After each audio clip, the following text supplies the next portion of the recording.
Wherever you live, you probably heard some version of the flood myth. For thousands of years, tales of submerged kingdoms and cities have stirred people's imaginations. They say there is a grain of truth in every legend, so today let me take you to the ancient city of Pavlopetri, hidden for millennia beneath the waves of the Mediterranean Sea. Pavlopetri is not just a legend, it's the oldest known sunken city in the world.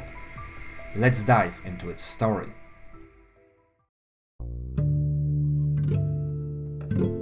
"700 meters northeast of Elafonisos is a tiny island, a favorite spot for countless seabirds.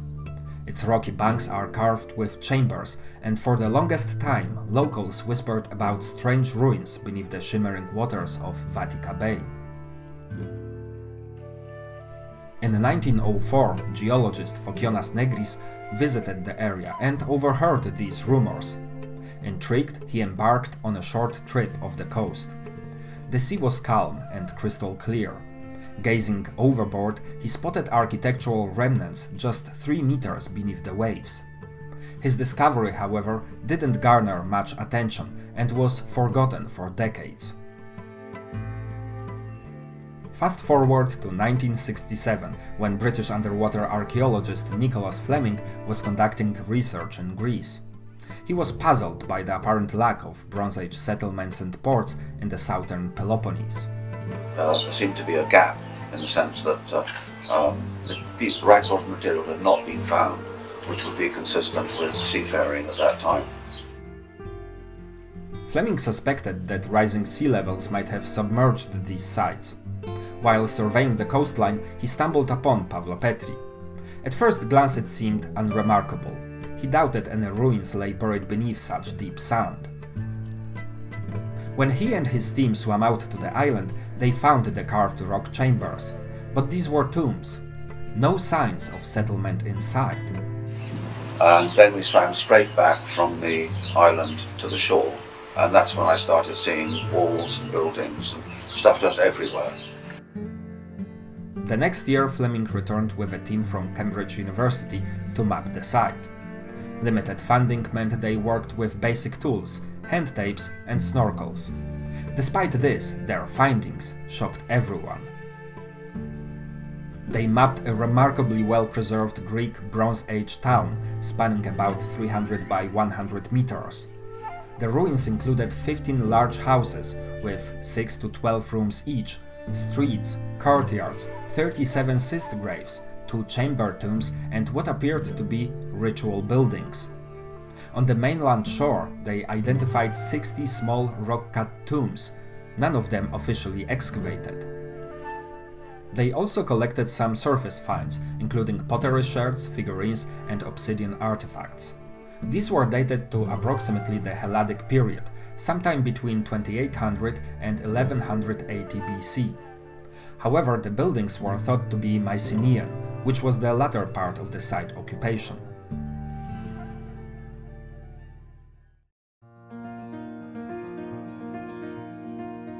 The Mycenaean civilization flourished in the late Bronze Age, about 1700 to 1100 BC. The Mycenaeans dominated most of the mainland Greece and several islands. Their culture made a lasting impression on later Greeks in the Archaic and Classical periods, most tangibly in their myths of Bronze Age heroes like Achilles and Odysseus, and their exploits in the Trojan War. Pavlopetri thrived during this time, so who knows, some of its townsfolk might have been involved in the Great War between Mycenaeans and Hittites and the legendary siege of Troy. Of course, Pavlopetri is a modern name and we don't know what its inhabitants would call it. The site, untouched since its submersion, offers archaeologists a unique time capsule. But when it comes to archaeology, funding is almost always an issue. So it wasn't until 2007 that Fleming came back, just to check if the ruins were still there after all these years. To my surprise, the ruins look in quite good condition. They were still there. They were looking a bit battered and all the tombs had been broken open. And the most overriding problem was that you could see that the development of tarmac roads, hotels, car parks and so on meant that modern civilization, so-called, had encroached on this very close to the site. Finally, in 2009, a new project led by Dr. John Henderson to survey the site using modern technology was launched. But initially, it wasn't obvious it was going to happen. Let's hear from Henderson himself.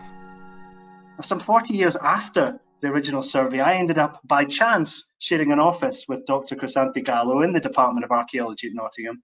And she was working on a reassessment of the finds from Pavlopetri as part of her wider research on prehistoric Laconia. I was working on Scottish cranog and muddy holes up in Scotland, but I had a look at what she was doing, and we got together and thought, well, it'd be interesting to return to the site and try and get some more secure dating evidence, perhaps from the pottery, and get an idea of how the site was submerged, but also start to develop some of these survey techniques which I was using on cranogs at the time. And we thought about contacting Nick Fleming as well. And we made inquiries and found out that he was interested in going back. And so we joined forces, contacted the Greek underwater effort. They were keen, got a team together. It all just fell into place. And in 2009, we began with the University of Nottingham a collaborative project with the effort of underwater antiquities, which was set to last 5 years. They had seen the old plans and heard Fleming's description of the site, but when they took the first dive, they were blown away by what they saw. The site was looking fantastic. Not much changed from when Nick found the site originally in 1967. And this is how the site appears underwater: a spread of stones underwater, walls made of uncut sandstone and limestone blocks, built without mortar. They can survive up to about 3 stones in height, but the vast majority survive only about 1 course high or are completely flush with the seabed. That original, you can see there, we've got a building there with the diver over a threshold stone, which would be an entrance into that room, marking a doorway. That's Nick Fleming's daughter, Kirsten, actually. And that is in building 2. It's one of the best preserved buildings. And you get a real, sense of the structure of the walls. And on top of that would have been, wattle and daub, mud brick built construction on top of that. So it's really just the foundations of the buildings that are surviving. There's the edge of a street swimming along. This one is known as the Building 9. It's made with this edge-set stones. It's very different to a lot of the other sites, a lot of the other buildings on the site, and it has these apsidal ends and these edge-set slabs. And it's given some ritual function, mainly because that's kind of idea of archaeologists not actually understanding what it is, because it's different. And also 2 libation vessels were found on it originally in the 68 survey. And it could be something like one of the, the temporary church shrines that you see sometimes displayed on Minoan signet rings and that kind of things. Also, there's rock-cut tombs. There's 2 rock-cut chambered tombs underwater. This one here, the main chamber tomb, the chamber is very clear. The top of it has eroded off. You can see how shallow it is in the top photo there. And it's eroded away the stone around it. So originally that would have been hollowed out into a ridge of stone itself. At the bottom, you've got an image of the dromos quite clearly leading down into the chamber. This 5-year project was a major undertaking. The team brought a lot of modern equipment to survey the site digitally in 3 dimensions. Among others, they used a sector scan sonar, an acoustic sonar that's usually used for the inspection of bridges and survey of dams and harbors. This was the first scan we did, actually. And the center of that is the tripod vessel, the tripod of the scanner itself, and then there's 100 meters either side. So it's 200 meters across of seabed, and it does that in about 2 minutes. So very quickly you get a picture of what's underwater, and we can see Building 9 there. I don't know how clear that is to you, but there's Building 9, Sapside lens. There's a street coming down here. There's Building 2, the one I showed you with Kirsten Fleming over the doorway, and Building 1 and this main street coming down there. We got a plan of the site basically in 2 minutes, and that was quite exciting for us when we first went out there, and we used that to start looking in other areas. Again, you can change the resolution of the scanner. That's 100 meters radius. The more you bring the radius in, that's a 40 meter radius, 30 meter, 20. You begin to see that you're bringing out actual stones. That's Building 9 in the center there, this area here. And you can begin to, plan areas. You can see individual stones and walls and so on. You've got this problem with the acoustic shadow that you'll have with any acoustic technique, sonar technique, is it hits something upstanding, behind it there's a shadow. So all you do is move the sonar to another part and image it again and then merge the scans together. This was what we did in the first few days when we were on the site. And we found other things with it. That there is a cyst grave. So this is 4 edge set stones to mark a small grave, probably for a child burial. And we found new cyst graves doing that. As they expanded the survey, they noticed structures that were not marked on the original plan made by Fleming. And these were not just a few stones here and there that could be easily overlooked. When asked about it, Fleming said that when he and his team were surveying the site, there were no visible ruins in that area. What was most exciting was we actually found, it was completely unexpected, we found a whole new area, about actually almost the same size of area that was surveyed in 1968, a whole new area of the site that was coming out of the sand and was being revealed now. And what was interesting about this area, we've got these sort of 25 or so co-joined square and rectilinear rooms built of rough limestone blocks, as elsewhere on the site. And starting almost as soon as you come in from the shore, there's a shore there, and there's all this new material coming up.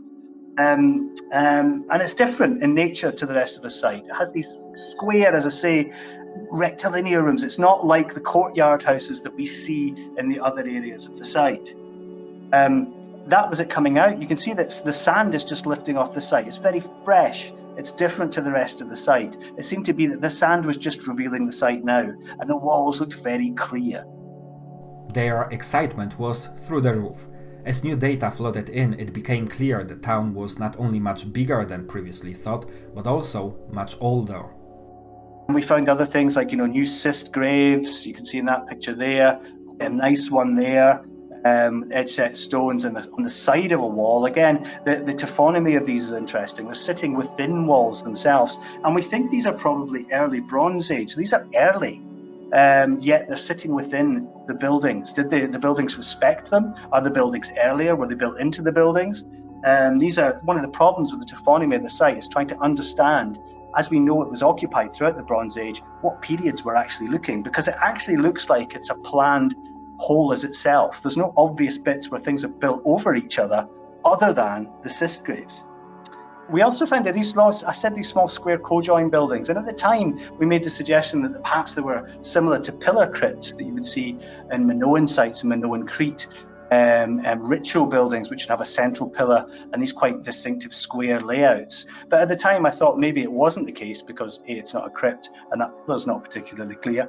But now there's more evidence supporting the idea that this area is a mortuary area of the site. All this was both great news and a concern. The fact that this part of the town was recently uncovered meant the site was eroding. The sea was washing away the sand and artifacts.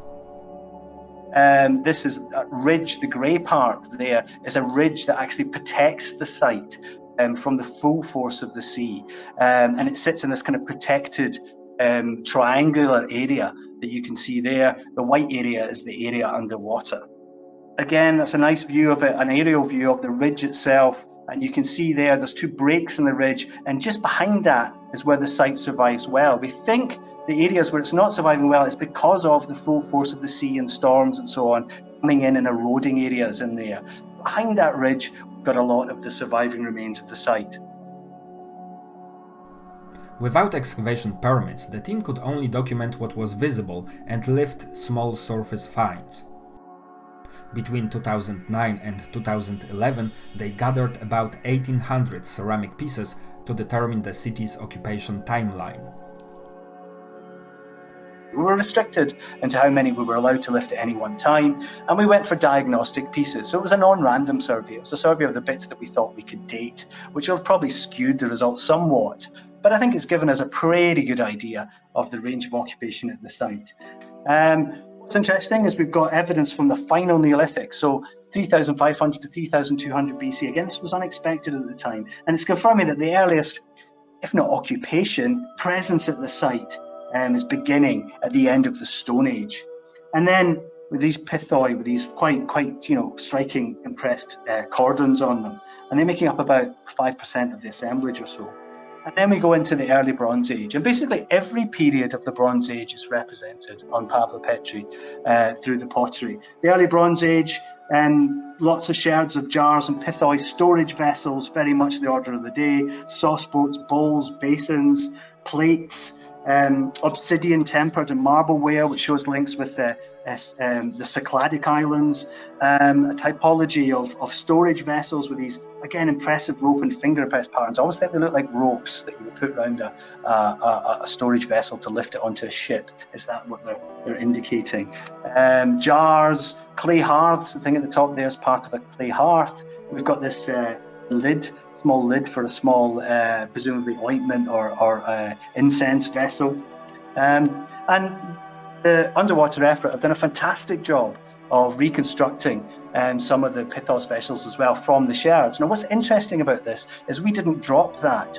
These are sherds that we've lifted, that have been excavated out of the sand. And again, it just shows you how quickly that's happened and how soon after that's happened that we've lifted this stuff out, because it all fits together quite nicely, and it's all roughly in the area that it was. So we're not talking about things being spread around the site by the sea itself, which is happening, but doesn't happen as quickly when things are just coming out of are just eroding out of the sand now.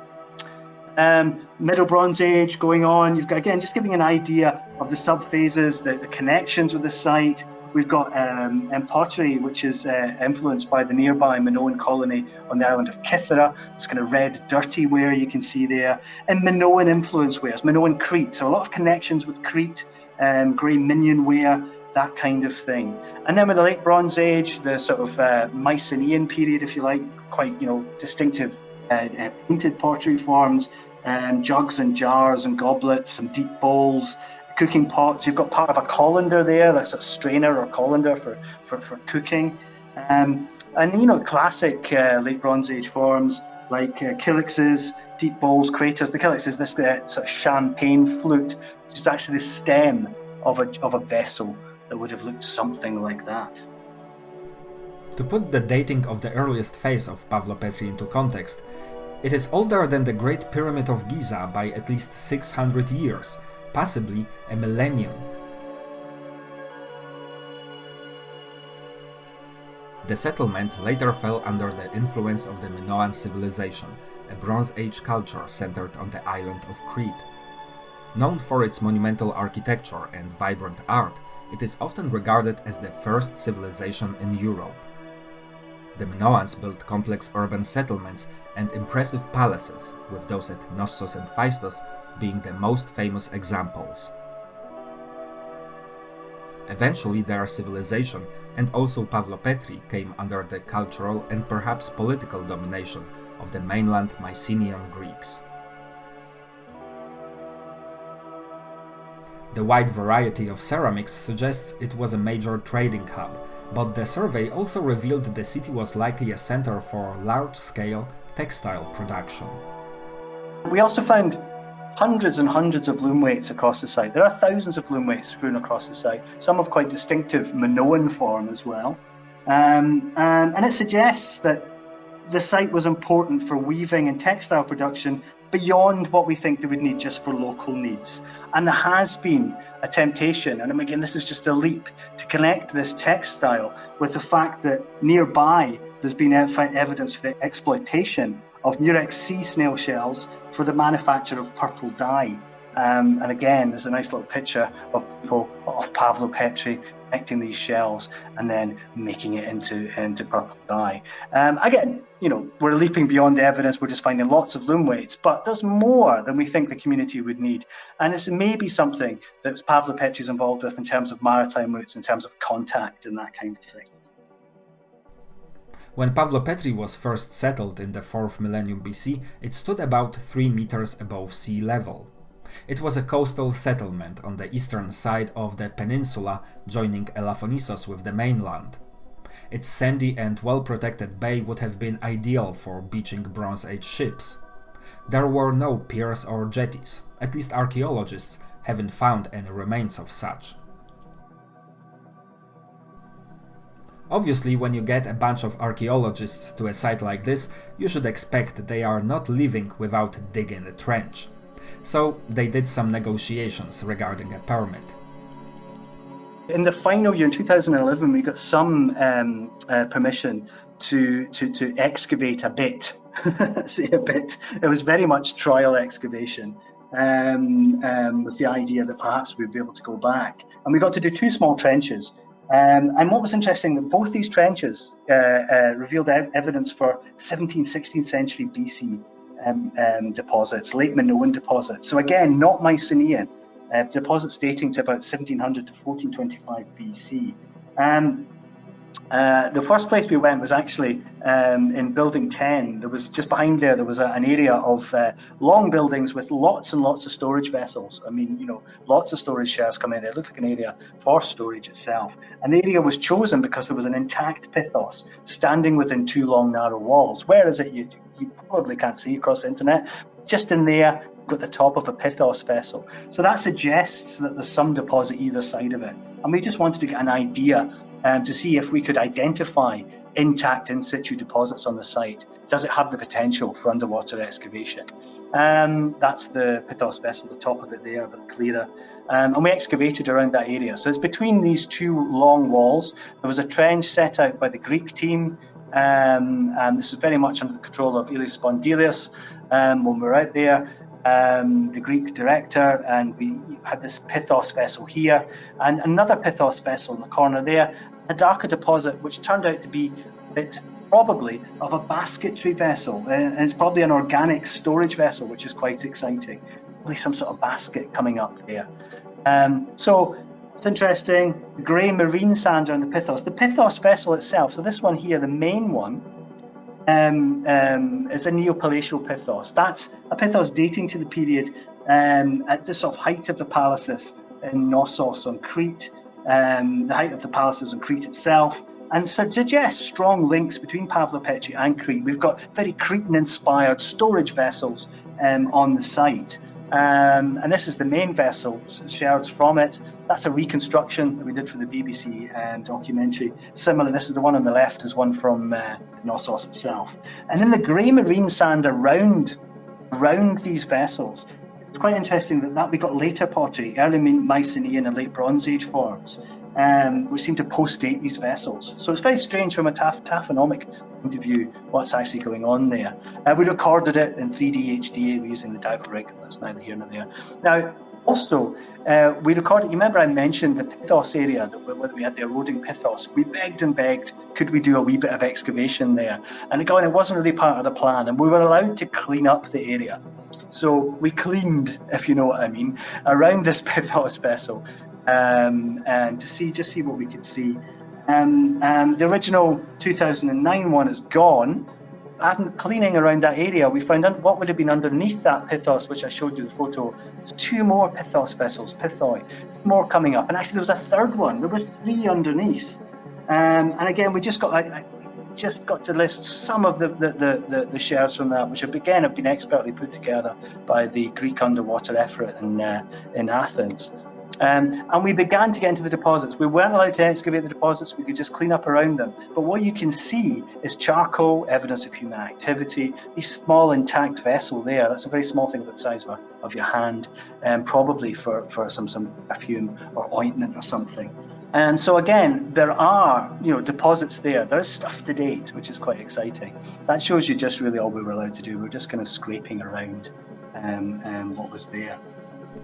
Comparing and combining data gathered using various techniques produced a very detailed stone-by-stone map of the site, making it easier to understand its layout and different functions of its sections.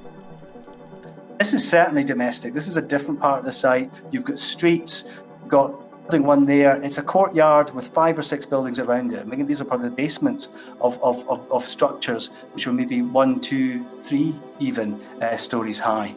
And then you've got building 9 sitting in a courtyard there, and then another courtyard house in there. So you get an idea of the kind of domestic architecture on the site.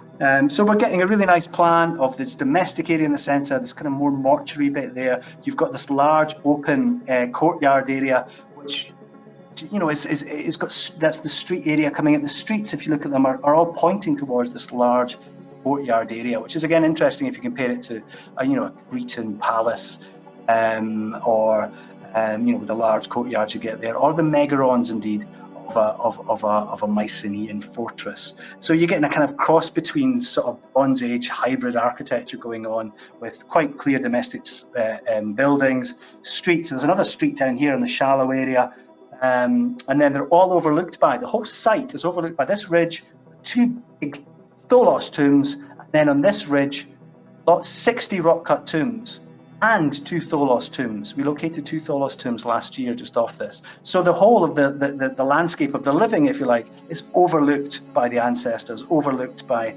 the dead in a way, which is really interesting. The megaron served as the grand hall in the earliest Mycenaean palace complexes. Structurally, it was a rectangular chamber supported by 4 columns, with an open portico featuring 2 additional columns at the entrance. At its center lay an open hearth, which was ventilated through an oculus in the roof. This hall also housed the throne room of the Mycenaean ruler. Surrounding the central megaron were numerous ancillary rooms, including archives, offices, oil press rooms, workshops, potteries, shrines, corridors, armories, and storerooms for essentials like wine, oil, and wheat.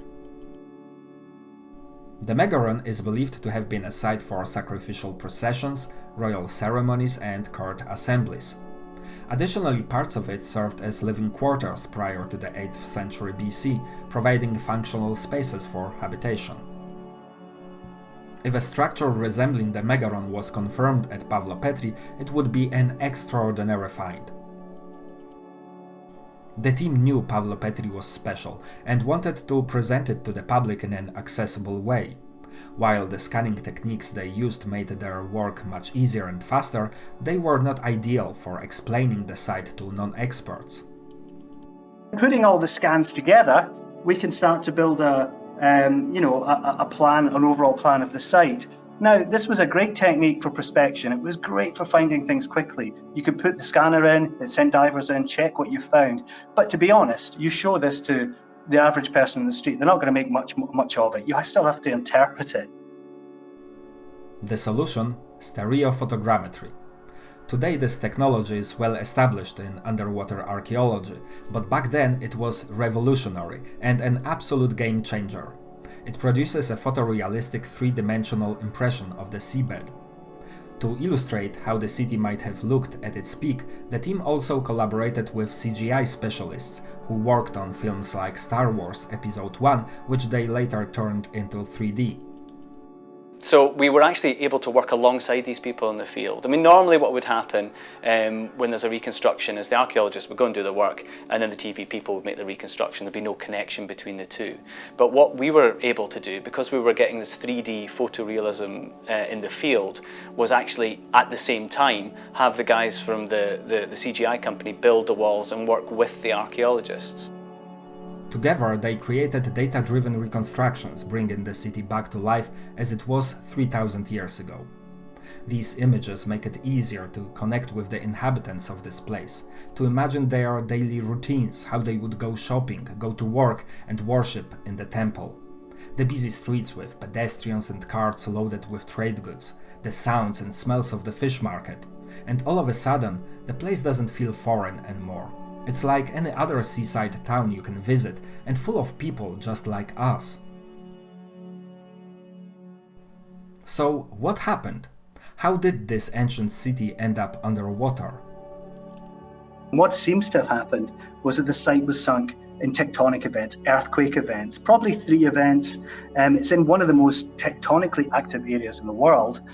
And what we've got just off the coast is these beach rock, these areas of beach rock, which indicate old shorelines. And what they are essentially are where salty seawater laps up against a sandy beach in strong sunlight, that reaction creates a natural cement where the sea used to come up to. And we know these would have been the edges of where sea was. And that outer one being dated about 5,000 years ago. So we know of 5,000 years ago, the shoreline was there. And what we think is in 3 separate tectonic events, the site was eventually sunk underwater. So it was probably not a case of a massive earthquake and being abandoned. It probably, an earthquake became a bit waterlogged, then another one, and it may have already been abandoned by then.